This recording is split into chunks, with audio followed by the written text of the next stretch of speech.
Hello ဒီနေ့မှာတော့ Tarot ပညာရပ်ကိုလူတွေများများသိနေကြတဲ့ TAROT ဆိုတဲ့ပညာရပ်ကိုဘယ်လိုစလေ့လာကစားပြောပြပေးပါမယ်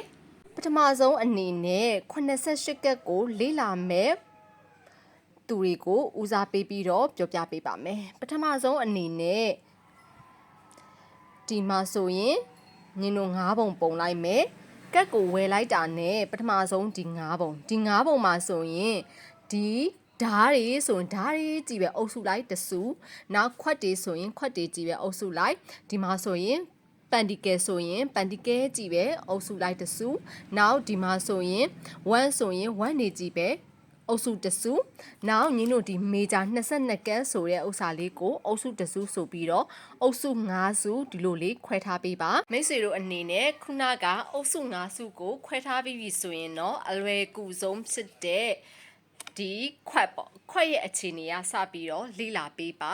ခွက်ရဲ့သဘောတဘာဝကဘယ်လိုရှိနေလဲခွက်ကအေဂျင့်မှုကိုပြတယ်ဒါကတော့ general အနေနဲ့ပေါ့နော်အသေးစိတ်ဆိုရင်တော့ခွက်ကိုတအုပ်စုလေးလာပါနောက်တစ်ခုကကြတော့ခွက်ပြီးတော့အေးချင်းချင်းပြီးတော့ညီတို့ဒါကဒီမီတောက်ပေါ့မီတောက်ဆိုတော့ active ဖြစ်တဲ့ဥစ္စာကိုဒုတိယလေးလာပါနောက်တစ်ခုကကြတော့ဒါလေးကကြတော့ sweat ဉာဏ်ပညာပိုင်းကိုဦးစားပေးတဲ့ကက်လေးဒါလေးကိုတတိယလေးလာပါနံပါတ်5ဖန်တီကယ်လေးကိုနောက်ဆုံးပိတ်လေးလာပါနောက်ဆုံးအနေနဲ့ကြတော့ညီတို့ဒီမှာရှိနေတဲ့ Tarot 22ကတ်ကိုလေ့လာလို့ရပါပြီအဓိကတော့ညီတို့ဘာကြောင့်ငင်းခုနောက်ဝါမိုင်နာကနေစလေ့လာစီကျင်တာလဲဆိုတော့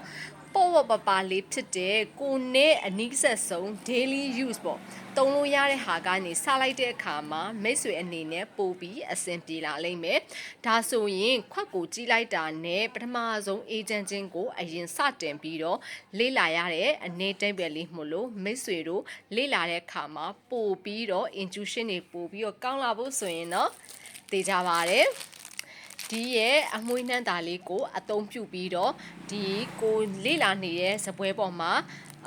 ဒီအမွှေးနှမ်းတာလေးကိုထွန်းညှိပြီးတော့စာလေ့လာတာပဲဖြစ်ဖြစ်ကက်တွေလေ့လာတာပဲဖြစ်ဖြစ်သုံးကြည့်ပါမိတ်ဆွေ intuition တွေ develop တွေပို့ပြီးတော့တိုးတက်လာတာကိုတွေ့ရပါလိမ့်မယ်